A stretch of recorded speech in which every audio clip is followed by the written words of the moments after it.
Dzisiejsza lekcja z kalendarza adwentowego to co powiedzieć przy stole, jeśli spędzisz Wigilię w Polsce lub z Polakami.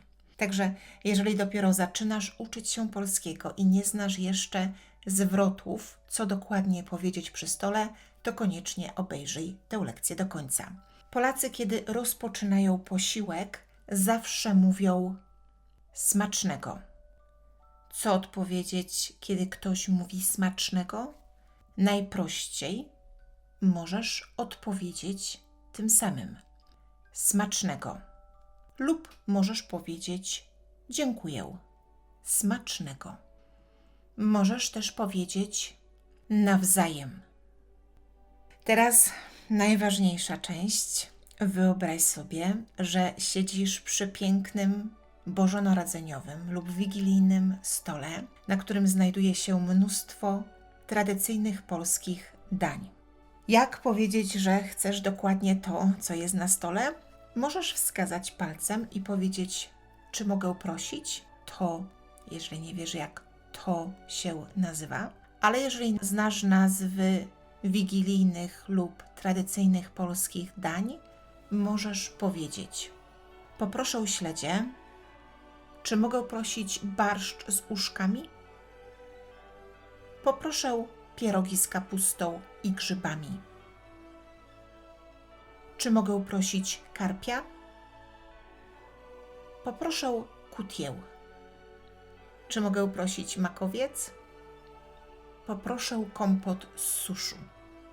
Jeżeli ta druga fraza, czy mogę prosić, jest dla Ciebie za trudna, zawsze możesz korzystać z tej pierwszej. Poproszę. Na pewno ktoś w którymś momencie zapyta, chcesz dokładkę? I tutaj znów kilka opcji odpowiedzi.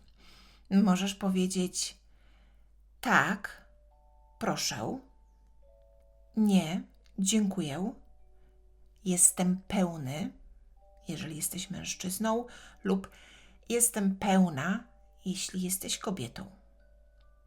I teraz 3 krótkie zwroty, w jaki sposób skomplementować jedzenie. Możesz powiedzieć, to jest pyszne. Możesz powiedzieć, bardzo smaczne. Lub jeśli jesteś trochę bardziej zaawansowany, możesz powiedzieć, palce lizać. Więc mam nadzieję, że tych zwrotów będziesz używać. Czasami będziesz potrzebować serwetki, więc możesz powiedzieć, czy mogę prosić serwetkę. I kilka zwrotów, bo umówmy się, tradycyjne dania, zwłaszcza wigilijne, są dość specyficzne i jeżeli nigdy nie miałaś kontaktu z polską kuchnią, to niektóre smaki mogą Cię zaskoczyć. Więc jeżeli na przykład nie lubisz grzybów, możesz elegancko powiedzieć, przepraszam, ale nie lubię grzybów. Jednym z dań na wigilijnym stole są śledzie i nie każdy je lubi. Możesz wtedy powiedzieć, przepraszam, nie przepadam za śledziami. Jeżeli to akurat Twój przypadek, możesz też powiedzieć, mam alergię na orzechy, bo akurat orzechy są w kilku wigilijnych daniach. Czas na deser.